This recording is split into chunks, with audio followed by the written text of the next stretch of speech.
first speaker is Bill Young, and I know his cousin, Bob. I don't know him well. Bob Young is created one of the first unicorns in the tech space quite a few years ago. A company called Red Hat became rich and deserved to. And Red Hat basically provides doodads and apps and things for people that are in what's called the open source or Linux space in technology. These are people who openly collaborate to change software, as opposed to a Microsoft, which guards jealously its IP and keeps all of its stuff stealth and secret. So his cousin, he worked with his cousin and helped him build Red Hat. And now he is involved in something I think really wonderful, socially redeeming. And his company is coming up to tell us about, it's called Social Capital Partners. It's a nonprofit. And he's going to tell you a little bit about his personal journey in building this. Good luck.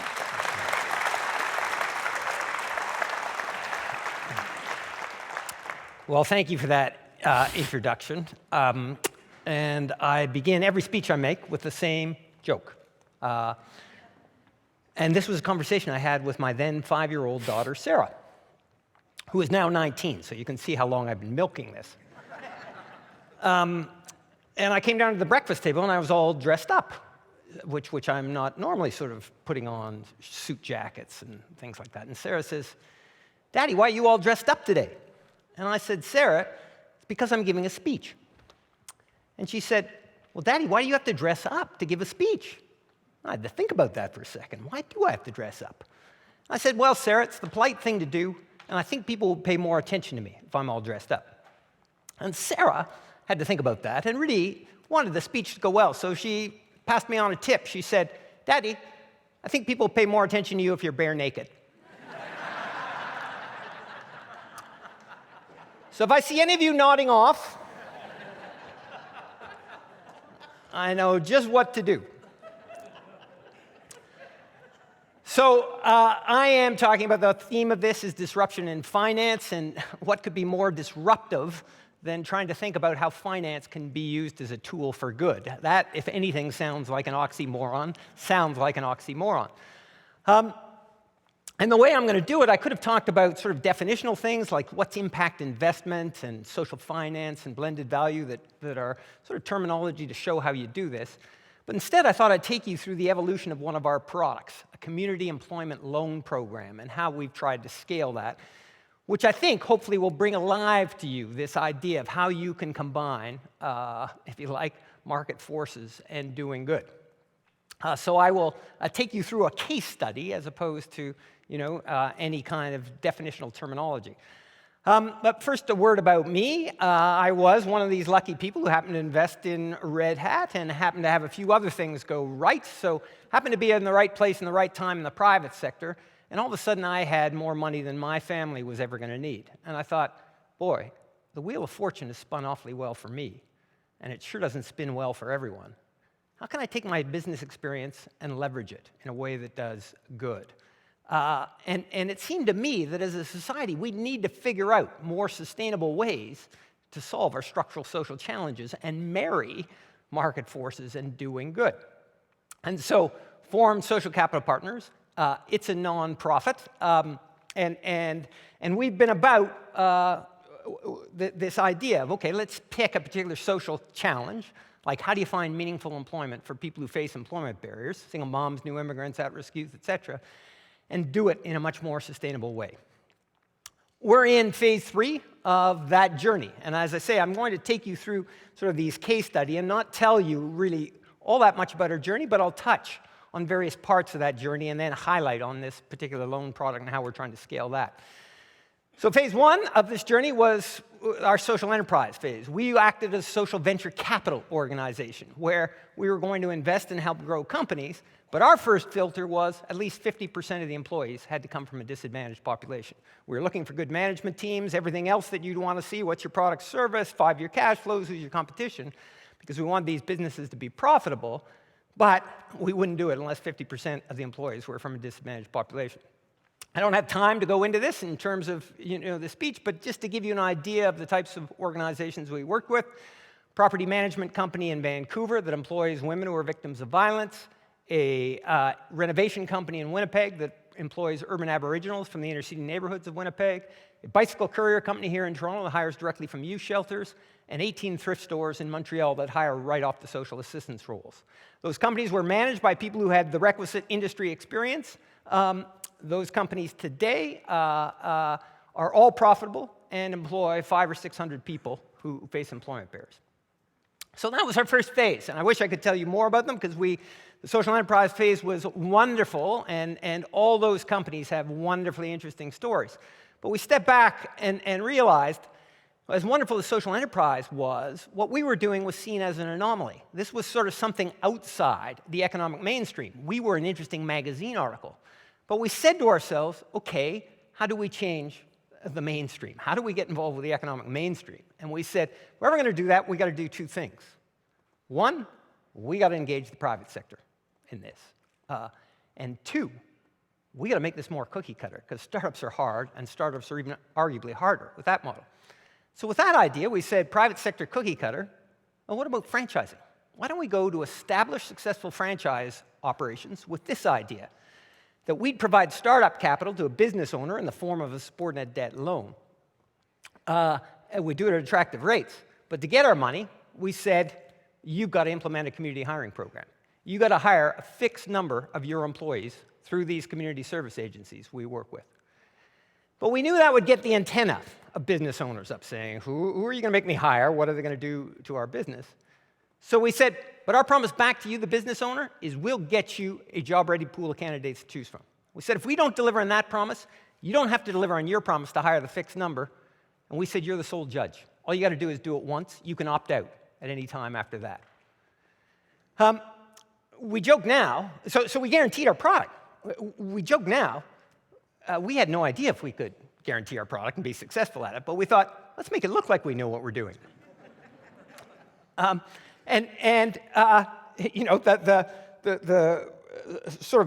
We knew if we were going to get the private sector to do this, we had to de-risk it anyway. So we thought, let's find a creative way to de-risk this so we can get this off the ground. The other interesting thing or innovative thing we did in terms of our structure, so not only was there a covenant to implement a community hiring program, we also linked our interest rates to the number of community hires. With each community hire they hired, we reduced their interest rates. If they ever had to let one go or they reduced the number, we increased the interest rate. So we linked our financial return, if you like, to what we were trying to do socially. We've now done, we did 80 of those. This was our first community employment loan program, mainly in the car service area. Our big ones were with Active Green and Ross and Mr. Lube. We liked the car service business, by the way, because you don't need that many skills to change oil, although, as I always joke, it immediately eliminates me. But you can work your way to being a licensed mechanic. So it had this kind of career path, and part of our criteria for the franchises we would work with, we wanted them to be financially successful. We wanted them to be labor-intensive as opposed to capital-intensive, because our real business was not lending money. It was finding employment opportunities for the people we were trying to help. And also whether there was a good career path, like there was in the car service business. So we stepped back. Those all we did 5 million of those kind of loans, earned approximately a 4% return after all write-offs, et cetera, and facilitated 500 jobs through that. So seemingly a successful program, but we stopped doing it, and we stopped doing it about 3 or 4 years ago. Mainly because of the two ideas that I will tell you about how we thought about scaling that community employment loan program. But we also discovered something else in doing that, which I won't tell you a lot about, but is an interesting part of our journey. The other thing we discovered, well, guess how many of the 80 locations we did called us on our guarantee, said, I want to opt out? 0. And it's not because we always found them the perfect employee. It's because when we didn't, we said, we've got to fix this. It isn't your job to employ someone who can't do that job out of some sense of community obligation. It was our job to get you the right candidate in the first place. So we will respond as fast or faster than any other recruitment channel you work with. And guess what? you do that, employers roll with the punches. They think, you're treating me as a customer. You get that this is an issue that needs to be fixed, and you're responding at the speed I want to see you respond at. So I will roll with the punches and do that. Well, what the realization for us is that what we realized, that if you treat the employers as a customer, was something that our employment training social assistance system had not realized. Our employment training social assistance system thinks the customer in the system is the person we're trying to find an employment opportunity for, but has missed the point that if you don't make this an easy and effective channel for employers to recruit people through, it doesn't matter what you do on the supply side, you will have a very suboptimal system. And take my word for it, we have a very suboptimal system. And we were playing a Band-Aid in the system. We were playing the interface between the source of supply with the community service agencies and the employers. And we knew if we treated the employer as a customer, they would do this. It proved it 80 out of 80 times. And we realized instead of playing a Band-Aid, we should try and fix the system. We should try and get a demand-led system. We spend billions of dollars on employment training. Employers aren't involved in the design of that training. That training isn't linked to our future workforce development shortages, and none of the funding is tied to successful employment outcomes. Anyway, I don't have time to go into that, but part of our work is on the systems change now. So we moved from that back to the loans. We started to say, okay, how do we scale these franchise loans? It's great that we've done 80 of these locations and lent $5 million, but we should be working at a systems level as opposed to a Band-Aid. And we should be trying to think in this phase 3 that we're going when they talk about systems change, instead of doing this and developing our product, why don't we find someone who is scaled and try and get them to do it? First opportunity with that came with RBC. RBC announced 3 or 4 years ago that they were doing a $10 million impact investment fund, which is an indication that finally this area of impact investing or blending financial returns with a social purpose was starting to come into vogue when a mainstream institution says, okay, we're going to start up a fund. Now, of course, $10 million isn't even a rounding error at RBC. I don't think their internal auditors have found it yet. But we thought to ourselves, well, it'd be a way more interesting story if RBC had a lending product conditional on the implementation of a community hiring program than if we had one.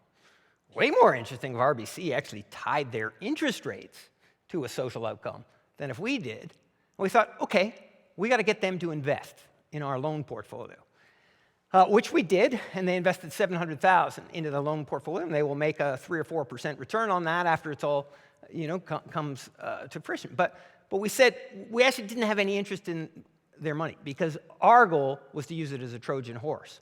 Our goal is that 5 or 10 years from now, hopefully 5, when you phone up your investment advisor at RBC, it will be as easy for you to invest in an affordable housing fund or a community bond fund or a microfinance fund or a clean energy fund as easy as it is today to invest in a conventional mutual fund. That's what the real goal should be. So you might say, how's that going? Well, for some reason that is surprising to me, for some reason, 80,000 plus employee RBC doesn't march seamlessly to the beat of 6-person social capital partners drum. I don't know why that. I don't know why they haven't turned the product development area and wealth management area over to our insights, but this is going to happen because millennials want to invest this way. And those major institutions will lose market share if they don't get on this very quickly. Whether they get disrupted by someone like Impact Finance, who you'll hear about, or not, if they don't get on this bandwagon, it will happen. But we will. Part of our goal is say, okay, how do we actually act as a catalyst to make this happen? Because we think that's what would be systems changing. The other idea that's been interesting around this, how do we scale this thinking, was the Ontario government came to us a couple of years ago and said, we're going to do an RFP, a request for proposals for social impact bonds. And we think your organization knows something about social finance and community hiring would lend itself to a social impact bond construct, and we'd like you to put in a proposal. And we said, well, thank you very much, but we're not going to. Here are the reasons. But we think we got a better idea. We said we've made all these loans to these business owners conditional on them implementing a community hiring program, and then we reduce their interest rates with each community hire. We said instead of us reducing the interest rates and paying for it, why don't you do that? And we said, instead of us providing the capital, because our capital is pretty limited, why don't we leverage off all the capital providing sources already out there, banks and credit unions? So why don't you offer an interest rate reduction to any of their customers that implement a community hiring program? And why don't you do it in a way that's self-financing? So why don't we say the only people who qualify for community hiring are people who are on some form of government assistance right now? They're on your payroll, government. And why don't we say you'll only pay the interest rate reduction once they've been employed at least 6 months? And that way you know whatever interest rate reduction you pay is a fraction of the savings you've already generated. This is self-financing. You don't have to go to private investors to do that. Why don't you do a feasibility study on that? Because we know you don't do anything without a feasibility study. We didn't actually say that. That's what we thought. To our surprise, the government said, well, that does sound like a good idea. They got Deloitte to do a feasibility study. Deloitte came back and said, we think there's 140 million. We think this can work, and we think there's 140 million of savings in this for you, government, and the opportunity to provide thousands of jobs for people who face employment barriers. We think you should do a pilot. That pilot has been launched. It is called Rate Drop Rebate. It's been launched with 3 of the large main banks and 4 credit unions in 3 cities. The way it works, if you're a small business, well, if you're any kind of business, if you borrow via an operating line of credit, you get 6 months interest-free on that line of credit for every community hire you make. Or if you deal with your bank via term loan, you borrow for 5 years at a time, you get 1% off the cost of that term loan for the entire term of that loan, up to a maximum principal of $200,000. That's what governs, if you like, a 2-to-1 payout for the government. So not necessarily of financial interest to an organization that borrows $50 million, but of real interest to someone who borrows $500,000. And the interesting thing about this is the way it's designed is not as a CSR initiative. It's to create a compelling value proposition for all the players. So for the borrower or employer, the way it works is next time they're hiring, we send them candidates. If they don't like them, they don't hire them. They only hire them if they like them. And if they stay 6 months, they get a check in the mail for the equivalent of that interest rate rebate. So they get, if you like, free recruiting services and only hire if they like. For the bank, this actually applies on new and existing loans. So they can literally phone up a customer they haven't been dealing with for 4 years, who's 4 years into a 5-year term loan, and say, I can offer you this benefit from day one of your loan. Do you want more information? Then they hand it off. They don't have to track anything. They don't actually have to see if any hires are made or if those hires stay for 6 months. So they can actually make an attractive offer, but not have to do anything other than one initial phone call. It's a great deal for the government because all of a sudden they are now marketing community hiring through a brand new channel to a customer base that's never done community hiring before in a way that's self-financing. And more importantly, a wonderful deal for the people we're trying to find an employment opportunity for. So, you might say, is this working? Not really. And that's a whole nother discussion, which I would love to tell you about. But this is IdeaCity, not Implementation City. So, I don't know if this is a shameless plug to get asked back or what this was, but just the real highlight of this, I mean, it's a long story. It's fascinating working with government silos, fascinating working with trying to do this through financial institutions. But the big reason that this isn't working is back to that systems point I was making earlier, which is we can get the employers to sign up or the borrowers. We can't get quality candidates sent on a timely basis. So it's back to that systems issue. Okay, so they're flashing. Maybe I start moving around in case Moses has a trap door, because I see it's at 0. But what I just wanted to say to you as a concluding kind of paragraph to this is I think this is the kind of way we need to be thinking. We need to think about different ways of solving our structural social challenges.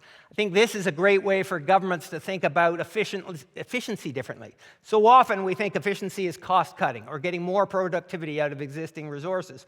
Whereas if you thought about how do you take a scaled distribution channel, layer on a social twist in a way that works for everyone, for them to do this out of self-interest, out of a CSR initiative, this is what I think are the huge opportunities. We don't even think this is in the top 10 of ideas. If you apply this kind of lens to, say, healthcare or education, you would be able to create some really wonderful ideas.